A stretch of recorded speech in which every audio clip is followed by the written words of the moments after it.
우리 하나님의 크신 은혜와 축복이 함께 하시기를 우리 주님의 이름으로 축원합니다. 우리 옆에 분들하고 같이 한번 인사합니다. 사랑합니다. 축복합니다.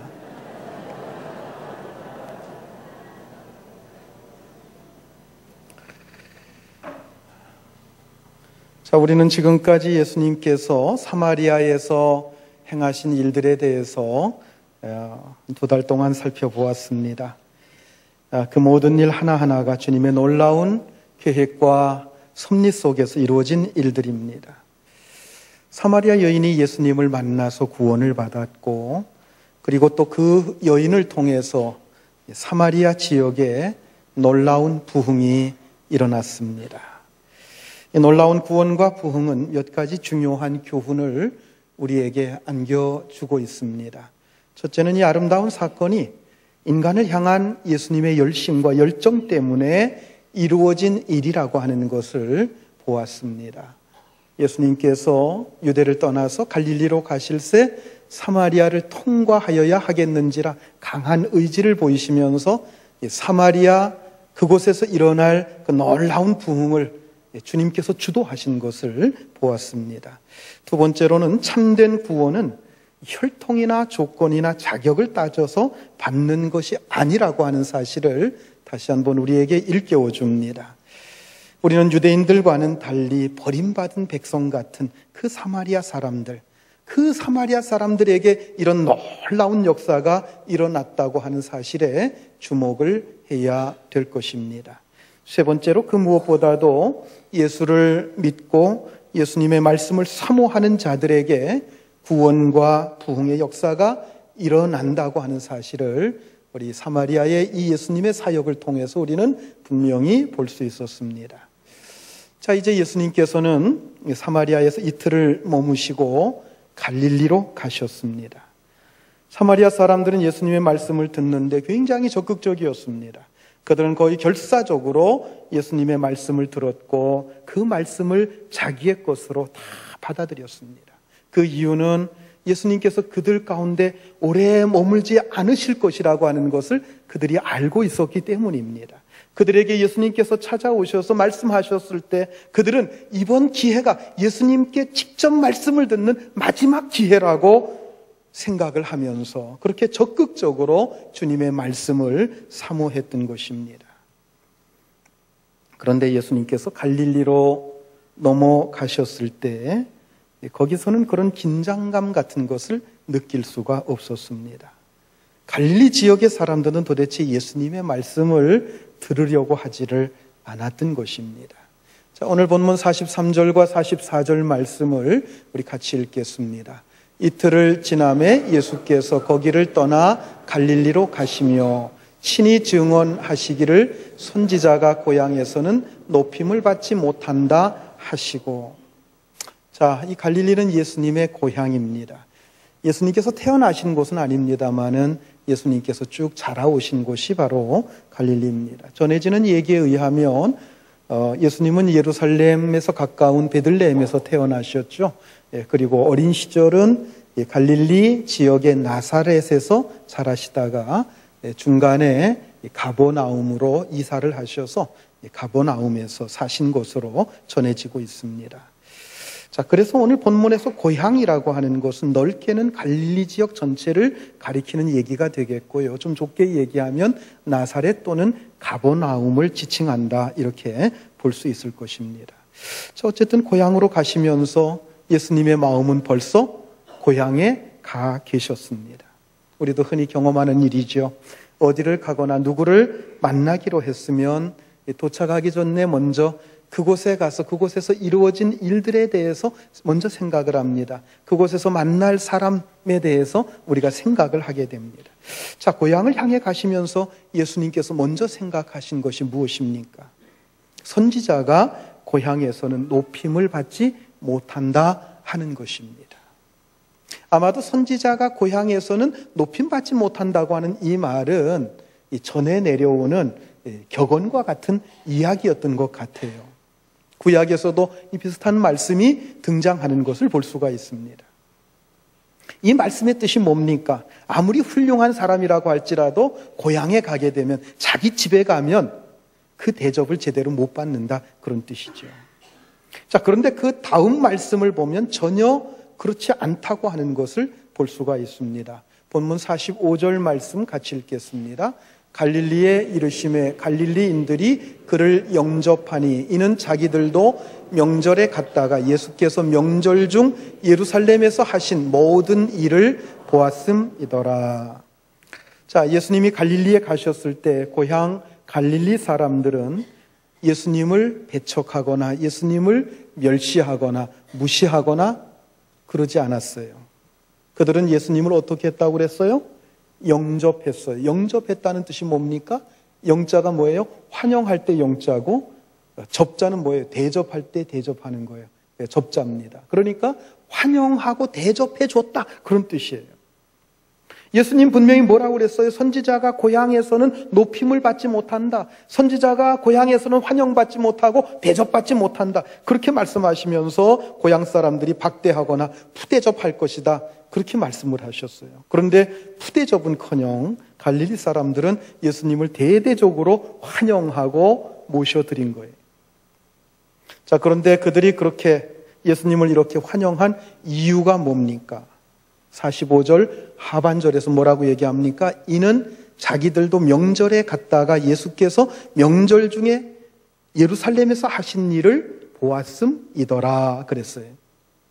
예수님께서 명절에 예루살렘에서 하신 일이 뭡니까? 여기 명절은 언제를 가리키나요? 6월절을 가리켜요. 이것은 요한복음 2장 하반부에 나오는 예루살렘에서 예수님께서 행하신 바로 그 일을 가리키는 겁니다. 예수님께서 명절에 6월절에 예루살렘 성전에 들어가셔서 어떤 일을 하셨어요? 채찍을 들고 그곳에서 장사하는 사람들, 돈 바꾸는 사람들, 그들을 내쫓으셨어요. 그들의 상을 뒤엎으셨습니다. 그거 외에는 드러내놓고 어떤 일을 벌이신 것이 없습니다. 자, 그러면 그 사건이 어떻게 갈릴리 사람들에게 그렇게 찬사를 받을 수 있는 일이 됩니까? 예루살렘을 중심으로 한 유대 지역 사람들과 가버나움을 중심으로 한 갈릴리 지역의 사람들 간에는 굉장한 차별의식을 가지고 있었던 겁니다. 예루살렘에 사는 유대인들은 그들을 사마리아 사람들처럼 그렇게 멸시까지 하지는 않았지만은 상당히 갈릴리 사람들을 촌사람이라고 해서 굉장히 무시했던 게 사실입니다. 쉽게 말하면 서울 강남에 사는 사람들이 강원도 깊은 산골이나 섬에서 온 사람들을 무시하는 것처럼 그런 식으로 무시했다고 하는 거예요. 자, 그런데 이번에 갈릴리 사람들이 6월절 절기를 지키기 위해서 예루살렘에 갔다가 아주 통쾌한 장면을 보게 된 겁니다. 그게 뭐예요? 예수님께서 예루살렘 성전을 완전히 뒤집어 엎으신 거예요. 그 사건은 예수님께서 예루살렘 사람들의 자존심을 완전히 깨뜨려 부숴버린 너무나도 통쾌한 일이었습니다. 그래서 절기를 지내고 고향으로 돌아온 이 갈릴리 사람들은 아주 신이 나서 그곳에 가지 않은 갈릴리 사람들에게 예수님의 그 무용담을 아주 열을 내서 이야기를 했던 것 같습니다.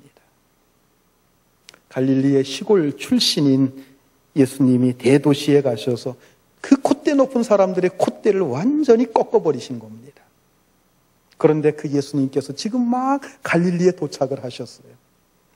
그래서 갈릴리 사람들은 마치 개선 장군을 맞이하듯이 예수님을 대대적으로 환영하고 있는 겁니다. 그런데 정작 예수님께서는 선지자가 자기 고향에서는 높임을 받지 못한다고 하시면서 불평을 하고 계십니다. 자, 여러분 이 상황이 이해가 되시나요? 어딘가 앞뒤가 맞지 않는 그런 이야기 아닙니까? 그들은 지금 예수님을 영처럼 맞이하고 있습니다. 그런데 예수님은 그들의 환영을 조금도 기뻐하지 않으시면서 오히려 자신이 높임받지 못한다고 하시면서 굉장히 섭섭해하고 계시는 모습이에요. 아니, 지금 그들은 예수님을 환영하는 것보다 얼마나 더 이렇게 환영하는 것보다 얼마나 더 환영할 수 있겠습니까?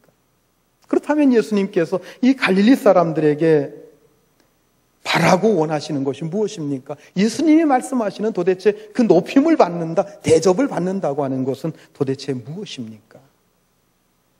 여러분, 예수님께서 그들에게 원하시는 것은 사마리아 사람들처럼 말씀에 대해서 결사적으로 반응하는 그 태도를 원하시는 거예요. 지금이 마지막일지 모른다고 하는 그 생각을 가지고 주님의 말씀 한마디 한마디라도 더 놓치지 않고 들으려고 예수님께 집중해서 나아가는 그 사마리아 사람들의 그 열정, 여러분, 이것을 주님은 원하고 계신 것입니다. 이렇게 주님의 말씀을 듣지 않으면서 주님을 환영한다고 하는 것은 결코 주님을 환영하는 것이 아니며 오히려 주님을 몰아내는 것과 같다고 하는 것입니다. 선지자가 고향에서 높임을 받지 못한다고 하는 말씀은 너무나 잘 알고 있기 때문에 알아주지 않는다, 그런 뜻이 아니에요. 이미 그들은 습관에 젖고 다성에 젖어서 하나님의 말씀에 대해서 갈급함이 없다는 거예요. 말씀에 대한 갈급함이 없으니까 예수님은 말씀을 주시기 위해서 그들 가운데 가고자 하시는데 그들은 말씀을 주시는 예수님을 거부하고 있는 겁니다. 그것이 바로 주님께서 고향에서 높임을 받지 못한다고 하는 뜻입니다. 누가복음 10장 38절로 40절까지 우리 같이 한번 읽겠습니다. 그들이 길 갈 때에 예수께서 한 마을에 들어가심에 마르다라 이름하는 한 여자가 자기 집으로 영접하더라. 그에게 마리아라 하는 동생이 있어 주의 발치에 앉아 그의 말씀을 듣더니 마르다는 준비하는 일이 많아 마음이 분주한지라. 예수께 나아가 이르되 주여 내 동생이 나 혼자 일하게 두는 것을 생각하지 아니하시나이까 그를 명하사 나를 도와주라 하소서. 자, 예수님께서 한 번은 베다니 마을에 사는 삼남매의 집, 삼남매 나사로와 마르다와 마리아 삼남매의 집을 방문을 하셨습니다. 그 집에 방문했을 때 마르다가 얼른 쫓아나와서 예수님을 영접했고 아마 방에 있던 마리아가 예수님을 방으로 모셔드렸던 것 같아요. 마리아는 예수님의 발치에 앉아서 열심히 주님의 말씀을 들었습니다. 말씀에 집중하고 있습니다. 그러니까 예수님께서도 너무 신이 나서 그 마리아에게 하늘나라의 진리를 쏟아내고 계셨어요. 언니는 예수님께서 자기 집에 방문하신 게 너무나도 고마워서 어떻게 예수님을 대접할까? 그래서 음식 장만하느라고 굉장히 분주했습니다. 그런데 한참 음식 장만 준비하다가 보니까 속에서부터 부화가 일어났어요. 부화가 뭔지 아세요? 여기서도 씁니까? 그런 말? 부화가 일어났어요. 화가 난 거예요. 분노가 일어난 거예요. 왜요? 언니는 이렇게 열심히 준비하는데 동생은 언니가 볼 때에는 예수님과 앉아서 노닥거리는 것처럼 보였던 건지도 모르겠어요. 그래서 아마 눈치도 줬겠죠. 그런데 이 동생이 미동도 하지 않고 말씀만 듣고 있습니다. 드디어 폭발을 합니다. 예수님께 가서 뭐라고 얘기합니까? 주여, 내 동생이 나 혼자 일하게 두는 것을 생각하지 아니하시나이까 그를 명하사 나를 도와주라 하소서. 자, 그때 예수님께서 마리아에게 뭐라고 말씀하셨나요? 자, 누가복음 10장 41절과 42절 말씀 같이 봅니다. 주께서 대답하여 이르시되 마르다야 마르다야 내가 많은 일로 염려하고 근심하나 몇 가지만 하든지 혹은 한 가지만이라도 족하니라. 마리아는 이 좋은 편을 택하였으니 빼앗기지 아니하리라 하시니라. 자, 예수님께서 이 마리아의 태에 대해서 뭐라고 말씀하셨어요? 마리아는 이 좋은 편을 택하였으니 빼앗기지 아니하리라. 여러분, 이 좋은 편이 뭘 가리키는 거예요? 이 좋은 편이 뭐예요? 주님의 말씀에 집중해서 말씀을 듣는 것을 좋은 편이라고 말씀하셨어요. 요즘 대신방이 한창입니다만 신방할 때 제가 제발 좀 대접하지 않아도 좋으니까 대접하지 말라고 부탁을 드리죠. 예, 물 한 컵만 내놓으면 된다고 제가 말씀을 드립니다.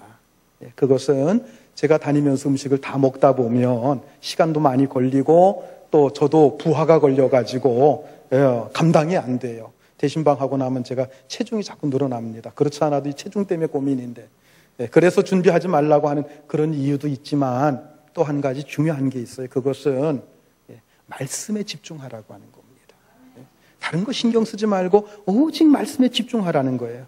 어떤 성도는 제가 신방을 간다고 하면 오늘 우리 가정에 어떤 말씀 주실까 하는 게 굉장히 기대가 된다고 합니다. 그래서 말씀을 사모하는 마음으로 신방을 받으니까 그 신방 시간이 얼마나 은혜스러운지 몰라요. 그런데 어떤 성도는요, 목사 대접하는데 신경이 다 가 있어요. 예배 드리는데 주방에서 밥솥 돌아가는 소리가 나고 찌개 끓는 소리가 나고 뭔가 막 튀겨지는 소리가 막 나고 그럽니다. 설교하는데 집중할 수가 없어요, 제가요. 종종 겪는 일입니다만은 신방 가서 설교하다 보면은 설교 듣던 사람이 갑자기 사라져 버려요. 자기 딴에는 계산을 다 하고 있습니다. 이 시간쯤 가서 밥솥 불 끄고 찌개 불 켜고 그러면은 시간이 딱 맞아가지고 예배 딱 끝나면 식사 딱 하고, 야, 완벽하게 계산하고서 행동하는 일입니다만은 설교하던 저는 뭡니까? 갑자기 설교하다가 사람이 없어지면 저는 누구를 보고 설교하라는 얘기예요? 예나 지금이나 사람들은 하나님의 말씀을 그렇게 중요하게 여기질 않아요. 신앙생활이 습관화되고 다성에 젖어서 하나님의 말씀에 대해서 갈급해하지를 않는다고 하는 겁니다. 왜 말씀에 대한 갈급이 없습니까? 바로 이 하나님의 종교에 대해서 너무 익숙하다고 생각하기 때문이에요. 그들에게는 그야말로 종교입니다. 스스로 이 종교는 자신이 너무나도 잘 알고 있기 때문에 더 이상 배울 것이 없다라고 생각을 합니다. 여러분, 이렇게 생각하는 사람들이 빠지게 되는 두 가지 오류가 있어요. 첫 번째는 바리새인처럼 되는 겁니다. 너무나도 교만합니다. 자기들은 다 안다고 생각을 해요. 그래서 함부로 비판합니다. 교회도 비판하고 목회자도 비판하고 설교도 들을 때 앉아가지고 은혜 받기 위해서 듣는 게 아니라 비판하기 위해서 들어요. 무슨 얘기 혹시 잘못하고 있지 않는지, 성경 구절 틀리지 않았는지. 예배는 드리지만 말씀에 대한 진지함이 없어요. 냉소적이고 비판적이에요. 두 번째는 감각적인 신앙을 추구하게 된다는 거예요. 하나님의 말씀에서 은혜 받지 못하기 때문에 뭔가 특별한 걸 찾아요. 뭔가 자꾸 자극적인 걸 찾아요. 그래서 어떤 사람들은 신비로운 체험 같은데 너무나도 쉽게 빠져간다는 겁니다. 여러분, 이런 사람들은 조심하셔야 돼요. 이런 사람들은 이단에 빠질 가능성이 굉장히 농후합니다. 이단은요, 이런 사람들을 위해서 존재하고 있어요. 그리고 어떤 사람들은 새로운 이벤트를 찾아서 헤매는 사람들이 있어요. 신자들 중에서도요, 평소 예배에는 잘 안 나오다가 교회에서 체육대회를 한다, 무슨 뭐를 한다, 특별한 행사를 한다 그러면 그때 나타나는 그런 분들이 있어요. 이런 사람들이 교회에 나오는 것은 하나님의 영광을 위해서가 아니죠. 오직 자기의 기분을 위해서 교회에 나오는 것입니다. 요즘에 이런 신자들이 정말 많아요. 그러다 보니까 아예 어떤 교회는 이런 신자들의 기분에 맞춰서 교회에서 이벤트를 굉장히 많이 준비하는 그런 교회들이 있어요. 소위 이벤트성 교회가 있습니다. 실제로 그래요. 예배당도 아예 체육관으로 지어놓고요. 예배 드린 후에는 강대상 쫙 밀어놓고 의자 쫙 밀어놓고 체육 행사하고 심지어는 사교 댄스까지 해가면서 교제하는 일에 집중합니다. 주님과의 교제보다도 사람들이 자기들끼리 교제하는 일에 더 열심이니까 주님이 교회에 오셔도요, 계실 곳이 없는 거예요. 예수님께서 마땅히 높임을 받으셔야 될 것이 교회가 아니겠습니까? 그런데 교회에서 예수님의 말씀이 무시당하고 있는 겁니다. 말씀보다는 사람들의 관심을 끌만한 행사들로 교회는 가득 채워져 있는 거예요. 교회에서 예수님이 계실 곳이 없어요. 여러분, 교회가 뭐예요? 교회가 뭡니까? 예수님의 뭐예요? 몸이죠. 예수님의 몸이에요. 예수님이 계신 곳이 교회예요. 그런데 불행하게도 예수님께서 계실 곳이 없어요. 얼마나 안타까운 일입니까? 여러분, 선지자가 고향에서 높임을 받지 못한다? 이 말씀의 뜻이 뭔지 이해가 가시죠? 오늘날 예수님이 교회에서 높임을 받으시는 것은 고사하고 예수님이 계실 곳이 없다는 거예요. 이런 불행한 일이 우리에게는 없는지 우리는 돌이켜봐야 될 것입니다. 없어야 되겠죠. 이런 일이 우리에게 있어서는 안 되겠습니다.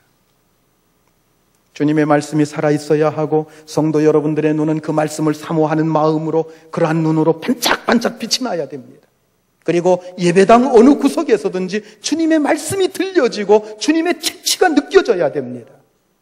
여러분들의 삶 속에도 주님을 만나고 주님 안에서 주님과 함께 겪는 그 체험들이 여러분들의 입에서 여러분들의 고백을 통해서 쏟아져 나와야 될 줄로 믿으시기 바랍니다.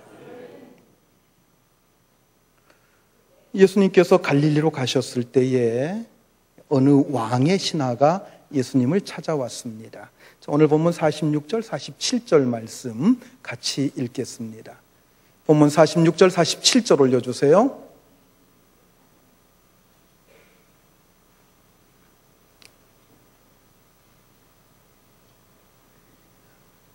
예. 우리 방송실이 좀 늦네요. 본문 46절, 47절. 우리 성경 보면서 같이 읽겠습니다. 예수께서 다시 갈릴리 가나에 이르시니 전에 물로 포도주를 만드신 곳이라 왕의 신하가 있어 그의 아들이 가버나움에서 병들었더니 그가 예수께서 유대로부터 갈릴리로 오셨다는 것을 듣고 가서 청하되 내려오셔서 내 아들의 병을 고쳐 주소서 하니 그가 거의 죽게 되었음이라.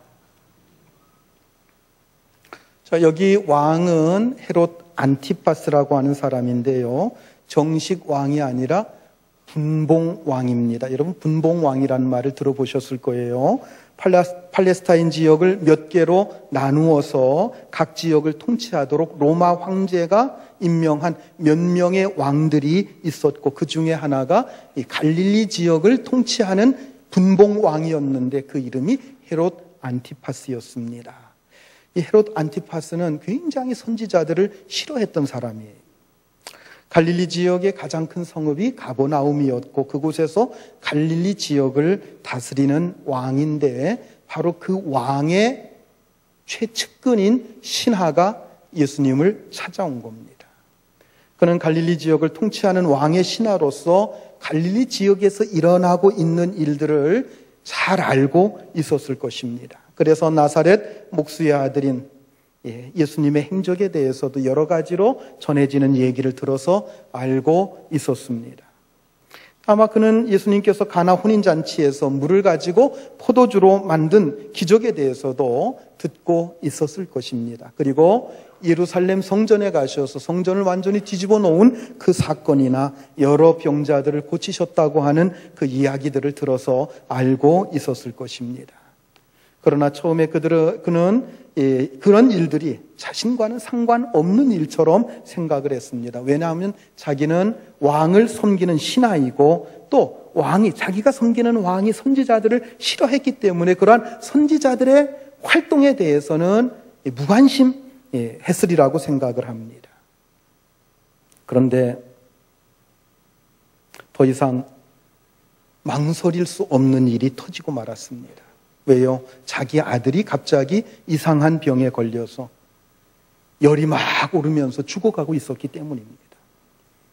그는 자기 아들이 죽어가는 것과 이 나사렛 선지자와 연결시켜서 생각을 했습니다. 이분이라면 나를 도와주실 수 있을 것이다. 이분이라면 내 아들을 고칠 수 있을 것이다. 그러한 믿음이 그 마음속에 생겨났습니다. 처음에는 망설였죠. 왕 때문이었습니다. 왕이 선지자를 싫어했기 때문에 어떻게 왕을 배신하고 선지자에게로 달려갈 수 있겠습니까? 잘못하다가는 자기의 이 높은 지위를 잃어버릴 수도 있는 겁니다. 그러나 더 이상 기다릴 수가 없습니다. 아들이 거의 다 죽어가게 되었고 예수님이 다시 갈릴리로 돌아오셨다고 하는 소식을 그가 들었기 때문입니다. 그래서 그는 더 이상 망설이지 않고 예수님께로 달려간 것입니다. 그는 예수님께 달려가서 자기 집으로 내려오셔서 자기 아들을 치료해달라고 부탁을 했습니다. 자기 집은 가버나움이에요. 예수님은 가나에 지금 와 계십니다. 이 가버나움은 갈릴리 바로 북쪽에 붙은 호수에 붙어있는 갈릴리 바다에 붙어있는 성읍입니다. 갈릴리 호수는 바다보다 더 낮습니다.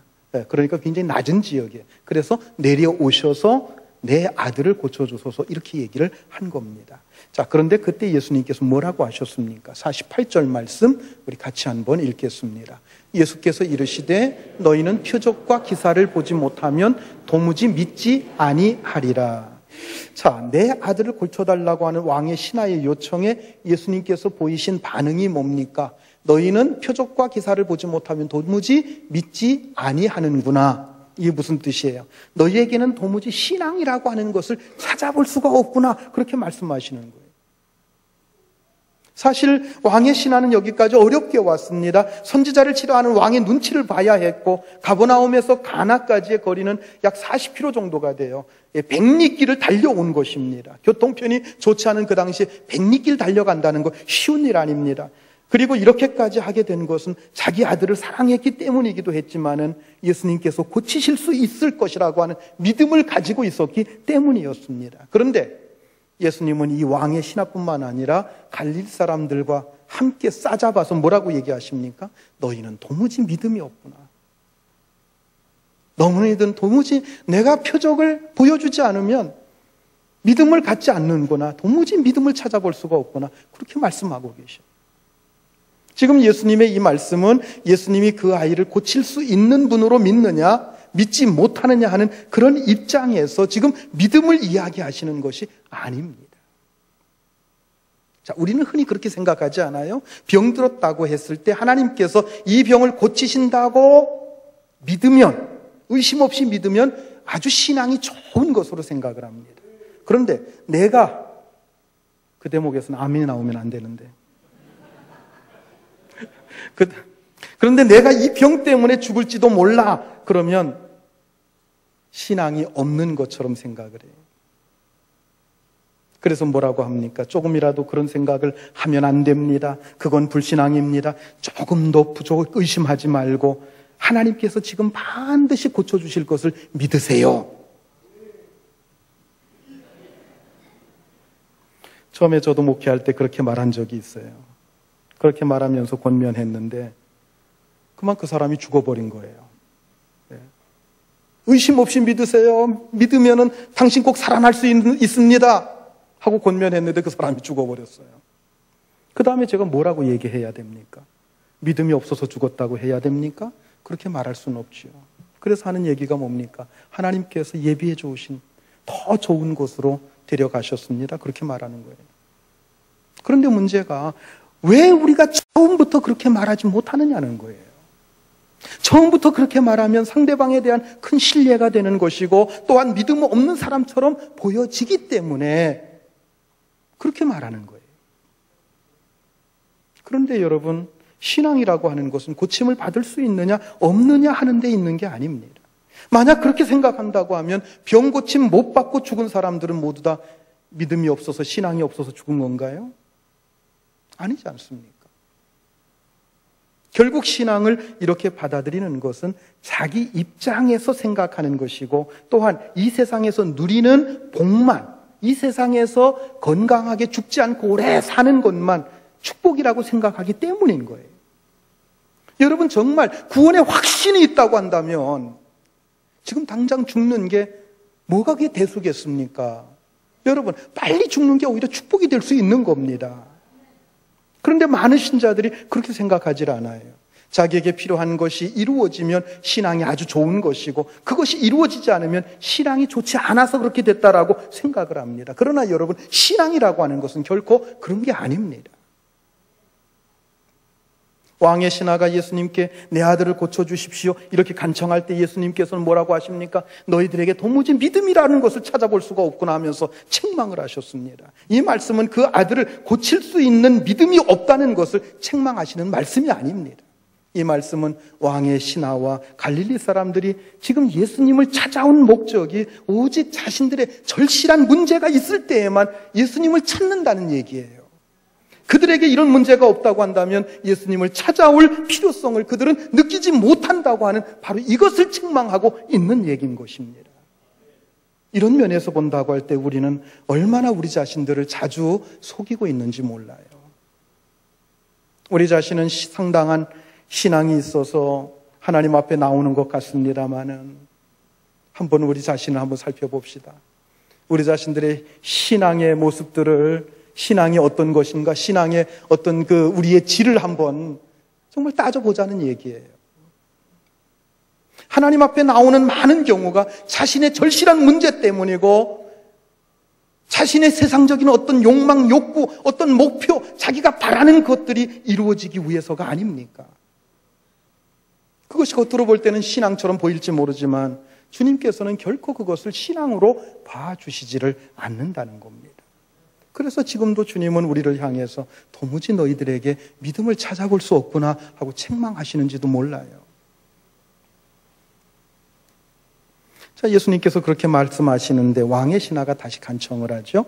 49절 50절 말씀 같이 읽습니다. 신하가 이르되 주여 내 아이가 죽기 전에 내려오소서. 예수께서 이르시되 가라 내 아들이 살아있다 하시니 그 사람이 예수께서 하신 말씀을 믿고 가더니.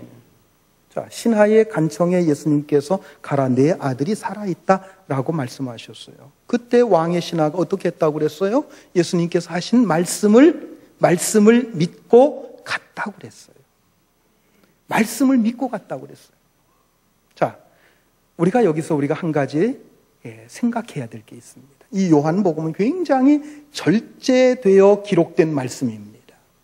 그것을 사도 요한은 이 복음서 맨 마지막 절에서 이렇게 기록하고 있어요. 요한복음 21장 25절, 요한복음 맨 끝절입니다. 우리 같이 한번 읽습니다. 예수께서 행하신 일이 이 외에도 많으니 만일 낱낱이 기록된다면 이 세상이라도 이 기록된 책을 두기에 부족할 줄 아노라. 예수님께서 하신 말씀과 그 행적들을 다 기록해 놓는다고 하면 이 세상이 다 전부 다 도서관이 된다고 할지라도 그 말씀을 다 기록한 책을 두기에 부족할 것이다. 상당히 과장을 하고 있긴 합니다. 어쨌든 그것을 다 그렇게 기록해 놓을 수가 없기 때문에 상당히 많은 부분을 절제해서 정말 필요한 말씀만 골라서 이렇게 기록해 두었다, 이렇게 말씀하고 있는 거예요. 자, 지금 이 부분이 그렇습니다. 예수님과 왕의 신하 사이의 대화에서도 많은 예수님의 말씀이 지금 생략되고 있는 겁니다. 예수님께서는 신하의 요청에 도무지 너희에게서 믿음을 찾아볼 수 없구나 하시면서 그 다음에 어떤 말씀을 주셨겠어요? 믿음이라는 건 이런 거야 하면서 믿음에 대해서 쭉 설명을 하신 거예요. 마치 니고데모가 찾아왔을 때 니고데모에게 네가 거듭나지 아니하면 하늘나라를 볼 수 없느니라라고 말씀을 하시면서 이제 네가 신앙에 입문도 하지 못했으니 신앙이라는 건 이런 거야, 믿음이라는 건 이런 거야, 구원이란 이런 거야 하면서 구원의 도리에 대해서 쭉 설명해 주시지 않았습니까? 요한복음 3장에서. 그것처럼 너희들에게 믿음을 찾아볼 수가 없구나 탄식하시면서 믿음이란 이런 거야 하고서는 믿음에 대해서 쭉 설명을 하신 거예요. 그리고 예수님의 그 말씀을 다 듣고 난 신하는 다시 예수님께 제 아이가 죽기 전에 내려오소서 하고 간청을 합니다. 그러자 예수님께서 내 아들이 살아있다 말씀을 하셨고 그 신하는 이제 그 말씀을 믿고 갔다고 하는 겁니다. 분명히 이 왕의 신하는 아들의 병을 고치기 위해서 이 의사도 찾아가 보고 저 의사도 찾아가 보았을 것입니다. 심지어는 무당이나 점쟁이를 찾아다니면서 고쳐보려고 애도 많이 써봤을 것입니다. 그러다가 예수님에 대한 소문을 듣고 혹시나 해서 예수님이라고 하는 그런 분이라고 하면 고칠지도 몰라 그러면서 예수님을 찾아온 것입니다. 그런데 그가 예수님을 만나서 예수님의 말씀을 듣는 가운데 그의 믿음이 놀랍게 성장을 한 것입니다. 내 아들이 죽어가고 있습니다. 제발 저와 함께 가버나움에 가셔서 제 아들을 고쳐주십시오. 이렇게 말하던 사람이 예수님께서 가라 내 아들이 살아났다 하는 말씀에 그대로 그 말씀을 믿고 순종해서 갔다고 했습니다. 아마 그 모습을 보던 주변 사람들이 이상하게 생각했을지도 몰라요. 아니야, 가라고 한다고 해서 그냥 가면 어쩌겠다는 거야. 뭔가 확실한 언지를 받아가지고 가야 될 것 아니야? 그런데 그는 주님의 말씀을 믿고 갔어요.